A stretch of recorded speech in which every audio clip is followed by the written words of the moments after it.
Hello everyone, कैसे हैं आप सभी। मैं हूं सचिन शिवरान। तो चलिए देर से नहीं करते, आज की क्लास स्टार्ट करते हैं। आज हम शुरू करने वाले हैं क्लास 12 का chapter number 4, moving charges and magnetism.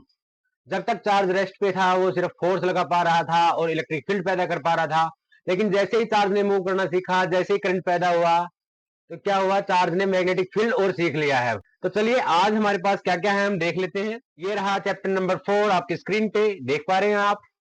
Okay, moving charges and magnetism. आज जो टॉपिक करने वाले हैं हम, सबसे पहले करेंगे basic introduction. After that magnetic force, means कि जो अगर चार्ज को मैं मैग्नेटिक फील्ड में रखूं तो चार्ज पे क्या फोर्स लगेगा, या मैं करंट कैरिंग कंडक्टर को मैग्नेटिक फील्ड में रखूं तो उस पर क्या फोर्स लगेगा। आफ्टर दैट हमें पढ़ना है motion in a magnetic field, कि अगर चार्ज को मैंने रखा उस पर फोर्स लगा तो उसका मोशन कैसा होगा, वो लीनियर रहेगा, सर्कुलर रहेगा, पैराबोलिक रहेगा, etcetera. Oersted experiment. Oersted experiment क्या कहता है, ओरेस्टेड एक्सपेरिमेंट क्या कहता है, मूविंग चार्ज है और करंट है तो वो क्या पैदा करेंगे, मैग्नेटिक फील्ड। अब मैग्नेटिक फील्ड को मैं लेफ्ट राइट अप डाउन तो डिनोट कर सकता हूं एरो से, लेकिन अगर प्लेन के आउट जा रहा है या प्लेन के अंदर जा रहा है तो उस मैग्नेटिक फील्ड को मैं कैसे रिप्रेजेंट करता हूं। तो अगर प्लेन से बाहर आ रहा है तो हम उसको डॉट से रिप्रेजेंट करेंगे, और इन द प्लेन जा रहा है तो हम उसको क्रॉस से डिनोट करेंगे।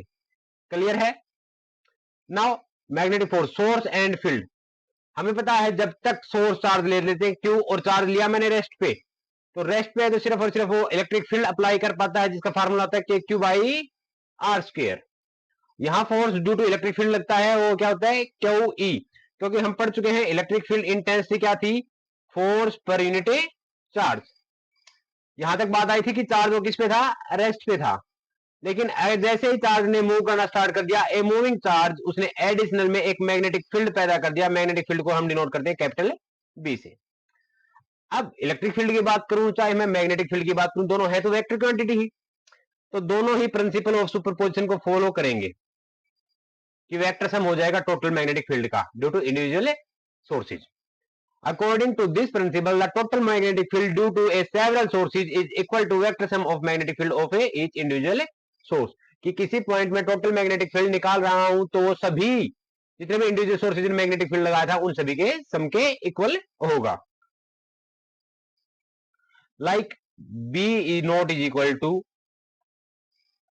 बी नोट 1 प्लस, राइटिंग का ख्याल रखना पड़ेगा, अच्छी नहीं आ रही है, B naught 2 plus B naught 3। इस टाइप से सभी का वेक्टर का समय हो जाएगा। क्लियर है। नाउ मैग्नेटिक फील्ड आई है तो मैग्नेटिक फील्ड के बारे में बात करते हैं। What is magnetic field, space around a current carrying conductor. Current carrying conductor के अराउंड वो स्पेस जिसमें मैग्नेटिक इफेक्ट को फील किया जा सके। और मैग्नेटिक फील्ड का डायमेंशनल फार्मूला क्या होता है, m1t-2a-1। कहां से आया है, बेसिक सी बात कर लेता हूं। देखो करंट कैरिंग कंडक्टर पे फोर्स जो लगता है वो लगता है I L B sine theta. आगे आएगा सेकंड टॉपिक में, तब हम इसको डिटेल में करेंगे। अब मुझे मैग्नेटिक फील्ड का डायमेंशनल फार्मूला निकालना है, तो साइन थीटा तो है डायमेंशनलेस, इसके तो हटा दीजिए, कोई काम नहीं। तो यहाँ डायमेंशनल के हिसाब से बी इज इक्वल टू हो गया F upon I L. Force का डायमेंशनल फार्मूला होता है m1l1t-2। आई करंट का होता है एम्पियर, ए और लेंथ है तो उसका क्या हो जाएगा L1। L1 से L1 खत्म, क्या डायमेंशनल फार्मूला रहा m1t-2 एंड ए ऊपर जाके माइनस का 1 हो जाएगा। ये डायमेंशनल फार्मूला हुआ आपके मैग्नेटिक फील्ड का। क्लियर है ये चीजें, वेरी गुड। नाउ अब अगर मैं चार्ज को, किसी चार्ज को मैग्नेटिक फील्ड में रख दूं तो चार्ज पे क्या लगना है, फोर्स लगना है। एक्सपेरिमेंटली देखा गया कि कितना फोर्स लगेगा ये डिपेंड करता है मैग्नीट्यूड ऑफ चार्ज पे, डायरेक्टली प्रोपोर्शनल है। डायरेक्टली प्रोपोर्शनल होता है v sin थीटा पे, एंड डायरेक्टली प्रोपोर्शनल है मैग्नेटिक फील्ड b पे। तो तीनों ही को मिलाता हूं तो इक्वेशन क्या बनती है, f directly proportional to q v B sine theta. Then directly proportional को इक्वल टू में बदलूंगा तो एक कांस्टेंट आ जाएगा k, और k यहाँ पे क्या है, कांस्टेंट ऑफ प्रोपोर्शनलिटी। लेकिन यहाँ पे मिलता है k की वैल्यू क्या है 1, तो k की जगह में 1 रखूंगा तो फोर्स का फार्मूला क्या आ जाएगा, q v B sine theta, और साइन थीटा हटाते हैं हम, ये क्या आ गया,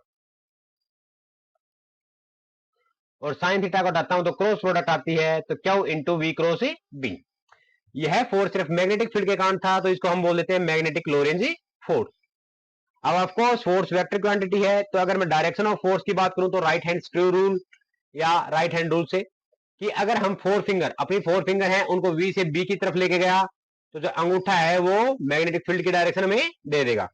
curl your four finger from v to B and then our thumb will give the direction of magnetic field. अब यही क्वेश्चन पे आते हैं. हमारे पास आया F is equal to q v B sine theta.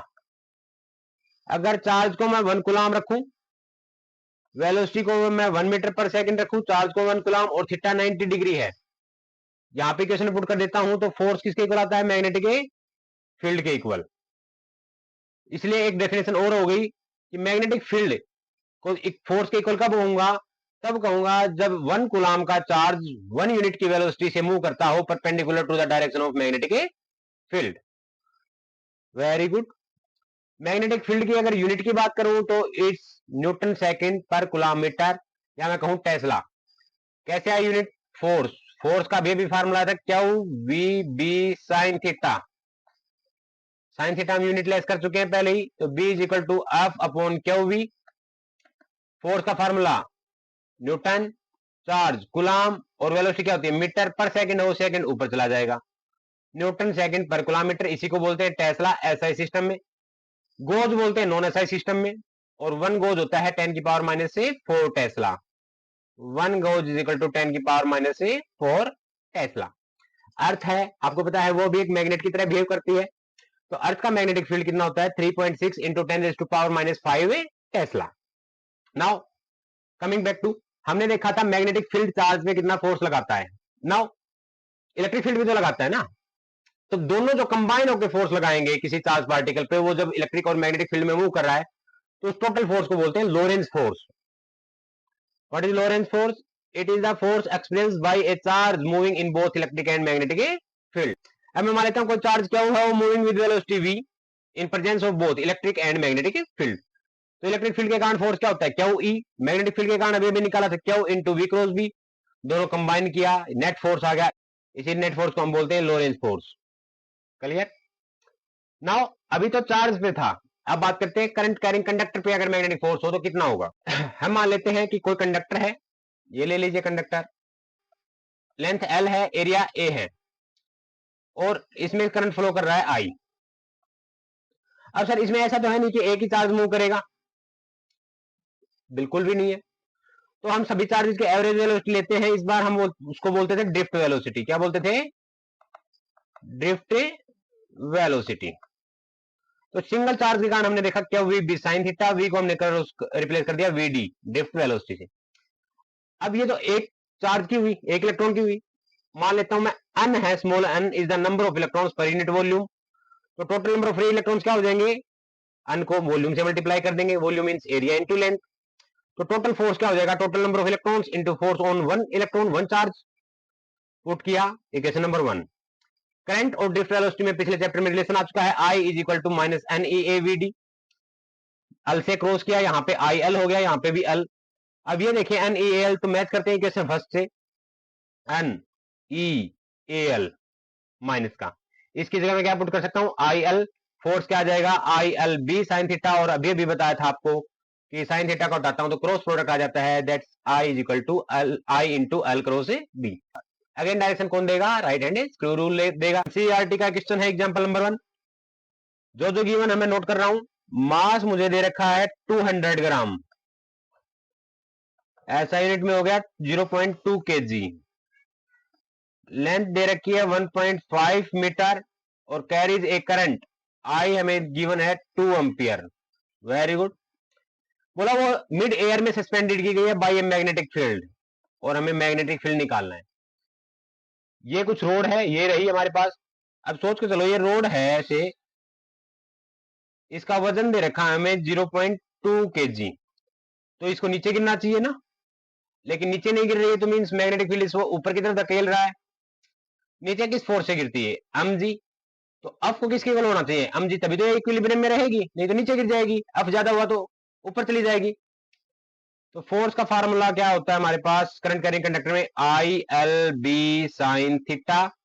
और फोर्स किसको बैलेंस करेगा? मास को, वेट को. Then mg is equal to I L B sine theta और बी का फार्मूला क्या आ गया जो हमें निकालना है, सभी टर्म्स को दूसरी तरफ लेके जाएंगे तो M G divide by I L sine theta, mass हमें दिया गया है 0.2, ग्रेविटी की वैल्यू 9.8 डिवाइड बाई करंट है हमारे पास 2 एम्पियर, लेंथ हमें दी गई है 1.5 मीटर और साइन थीटा। मैग्नेटिक फील्ड देखिए किससे डिनोट कर रखा है, क्रॉस से, मींस किधर आ रहा है, नीचे की तरफ जा रहा है, इनसाइड द प्लेन, और लेंथ है हॉरिजॉन्टल, एंगल हुआ 90 डिग्री, साइन 90 की वैल्यू क्या होती है 1।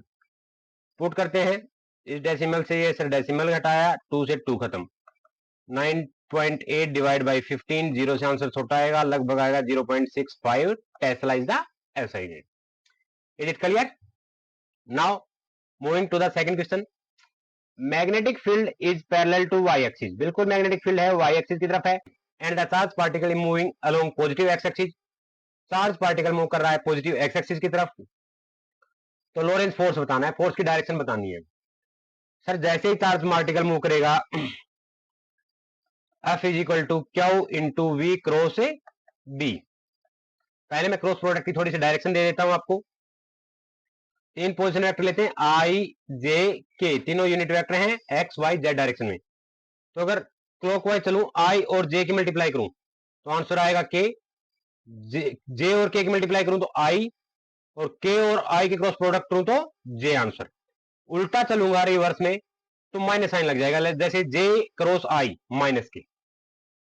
अब चलिए पहले बात करते हैं इलेक्ट्रॉन के लिए। इलेक्ट्रॉन पे चार्ज हमें पता है सर माइनस का ई होता है नेगेटिव, मैग्नेटिक फील्ड है parallel to the positive y axis, means जो मैग्नेटिक फील्ड लेना आपको वाई एक्सिस, तो वाई का यूनिट वेक्टर लगाएंगे हम, और चार्ज पार्टिकल मूव कर रहा है यानी वेलोसिटी है एक्स डायरेक्शन में, तो वेलोसिटी के साथ लगाऊंगा आई। अब मैग्नीट्यूड तो ऑटोमेटिक मल्टीप्लाई हो जाएंगे, आई क्रॉस जे, आई क्रॉस जे क्या आएगा के, तो माइनस ई इंटू में वी बी इंटू में के कौन सी होती है पॉजिटिव एक्स एक्सिस, लेकिन माइनस साइन आ गया चार्ज के कारण, इधर क्या हो जाएगा negative x axis. Second case जब प्रोटॉन होगा तो प्रोटॉन में क्या होगा, चार्ज प्लस का होता है, तो प्लस का के प्लस जेड एक्सिस। क्लियर है ये चीजें? Very good. नाउ आज का जो लास्ट टॉपिक है हमारा, motion in a magnetic field. मैं मान लेता हूं कोई चार्ज पार्टिकल मूव कर रहा है मैग्नेटिक फील्ड में, तो ऐसे कुछ ले लेते हैं, नीचे वाला मैं डायग्राम समझाता हूं कुछ देर में। ओके, हॉरिजॉन्टल डायरेक्शन में मैग्नेटिक फील्ड ले रहा हूं मैं। अब चार्ज पार्टिकल किसी एंगल, तो सर कंपोनेंट्स में तोड़ेंगे तो ऊपर वाला कंपोनेंट क्या हो जाएगा वी साइन थीटा, एंड नीचे वाला कंपोनेंट क्या हो जाएगा वी कोस थीटा। अब दोनों कंपोनेंट्स वी पे अलग अलग फोर्स लगाएंगे, चलिए चेक करते हैं। पहले कंपोनेंट वी साइन थीटा लेता हूं, फोर्स क्या लगेगा q v B sine theta, लेकिन स्टार्टिंग की बात करूं वी साइन थीटा और मैग्नेटिक फील्ड में कितना एंगल है 90 डिग्री, तो ये साइन थीटा तो क्या हो जाना है 1, लेकिन v को अब मैं क्या लेके चलूंगा v साइन थीटा। जब भी दो फोर्सेस परपेंडिकुलर लगते हैं तो पाथ कैसा होता है सर्कुलर पाथ, तो जो फोर्स लग रहा था क्या v साइन थीटा, इसको कौन करेगा सेंट्रीपिटल फोर्स, और v को जगह मुझे लिखना है v साइन थीटा, क्योंकि मैं एक ही कंपोनेंट ले रहा हूं। पहले पुट करते हैं v sine theta is equal to q B r by m, बहुत बार फार्मूला आएगा ये आपका, और इस फार्मूले से मोस्टली आपसे रेडियस पूछा जाता है, तो रेडियस का फार्मूला हो जाएगा M we sine theta by में क्यू बी। एंगुलर वेलोसिटी मुझे पता है v is equal to omega R, तो omega is equal to V by R, लेकिन मैं v नहीं लूंगा, मैं क्या लूंगा v साइन थीटा। पुट करते ही वेलोसिटी एंगुलर फ्रीक्वेंसी की वैल्यू आ जाती है। नॉर्मल फ्रीक्वेंसी की बात करूं तो omega upon 2 pi value put करेंगे। टाइम पीरियड एक रिवोल्यूशन कंप्लीट होने में कितना टाइम लगा। अब क्या v cos थीटा क्या होगा सर, देखो v cos थीटा और मैग्नेटिक फील्ड में डायरेक्ट डायग्राम में देखते हैं कोई एंगल नहीं है, तो जो साइन थीटा आना चाहिए था वो क्या हो जाएगा 0। क्लियर है, मींस v और b में कोई भी एंगल नहीं है, तो v cos थीटा कोई भी फोर्स नहीं लगाएगा, नो फोर्स एक्ट, सिर्फ ये लीनियर डिस्टेंस ट्रेवल करवाएगा, और इसके कारण होगी पिच। पिच क्या होती है, वो वेलोसिटी का कंपोनेंट जो पैरेलल हो मैग्नेटिक फील्ड के इनटू टाइम पीरियड। ये फार्मूला रहा, और कुछ बात हो जाएगा helix like a structure. Clear है ये चीजें? नाउ आज का एग्जांपल नंबर 3, लास्ट एग्जांपल देखते हैं। What is the radius of path, बताया था ना पहले कि रेडियस पे क्वेश्चन आएगा, बिल्कुल, और मैं तैयार हूं रेडियस के लिए। हमारे पास फार्मूला क्या था sir, v sine theta is equal to q B r by m तो यहां से रेडियस का फार्मूला क्या हो जाएगा, radius is equal to m we sine theta by q B. अब जिसकी वैल्यू पता है वो पुट करता जाऊंगा। व्हाट इज द रेडियस निकालना है इलेक्ट्रॉन का। इलेक्ट्रॉन का मास दे रखा है 9 इंटू 10⁻⁻31 डन। वेलोसिटी दे रखी है 3 इंटू 10⁻7 ऐसा यूनिट में। एंगल कितना दे रखा है, परपेंडिकुलर मींस 90 डिग्री, साइन 90 की value 1 divide by charge 1.6 into 10⁻19 and magnetic field है 6 इंटू 10⁻4। कट करते हैं यहाँ पे, तो 3 2 जा 6, यानी ऊपर रह गया हमारे पास 9, नीचे क्या रहा 3.2 इंटू 10 की पावर -31 में से 7 गए तो -24, और ये ऊर आके प्लस के बन जाएंगे, -24 + 23 -1। आंसर क्या रहेगा 0.28 मीटर, या सेंटीमीटर में चेंज करूं तो मल्टीप्लाई करूंगा 28 सेंटीमीटर। नाउ और क्या पूछा है, what is it's frequency new. New का फार्मूला क्या था, क्यू बी अपॉन 2 पाई एम। फिर से पुट करते हैं, चार्ज की वैल्यू हमें पता है, मैग्नेटिक फील्ड हमें गिवन है 6 इंटू 10⁻⁻4, 2 इंटू 3.14 और मास है 9 इंटू 10⁻31। फिर से अगर करें तो आंसर में 2 से गया 3 पे, 3 से रहा 9 पे, तो ऊपर आएगा कितना 1.6 डिवाइड बाई 9.42 इंटू 10 की पावर -19 और -4 -23 प्लस का 31, -23 है प्लस का 31 है 7। सोल्व करता हूं तो यह आएगा लगभग 17 इंटू 10 की पावर 6 हर्ट्ज, और 10 की पावर 6 को हम क्या बोलते हैं मेगा हर्ट्ज। तो 17 mega hertz is the frequency. अब अगले स्टेप में उसको ने कहा एनर्जी निकालिए। मुझे पता है पार्टिकल को जैसे ही मैंने छोड़ा वो मूव करता रहेगा, और मूव करेगा सिर्फ उसके पास कौन सी एनर्जी होगी, काइनेटिक एनर्जी। उसका फार्मूला गिवन होगा half m v square. Put करते हैं, half mass 9 into 10⁻31 into velocity 3 into 10⁻7 का स्क्वायर, ओके 9981/2 इंटू 10 की पावर -17, यानी ये आएगा 40.5 इंटू 10 की पावर -17 जूल। लेकिन मुझे चाहिए एनर्जी किलो इलेक्ट्रॉन वोल्ट में, तो मैं इलेक्ट्रॉन वोल्ट में बदलने के लिए किससे डिवाइड कर दूंगा इसको 1.6 इंटू 10⁻19 से। यहां से आएगा मेरे पास वैल्यू लगभग 2.5 इंटू 10 की पावर 3 इलेक्ट्रॉन वोल्ट, और 10 की पावर 3 को हम किलो लिख सकते हैं, 2.5 किलो इलेक्ट्रॉन वोल्ट। तो आज की क्लास में इतना ही, मिलते हैं नेक्स्ट वीडियो में। अगर आपको वीडियो अच्छा लगा हो तो लाइक करें, अपने दोस्तों के साथ शेयर करें, कोई भी प्रॉब्लम रहती है कमेंट करें। तब तक के लिए take care, bye, have a good day ahead.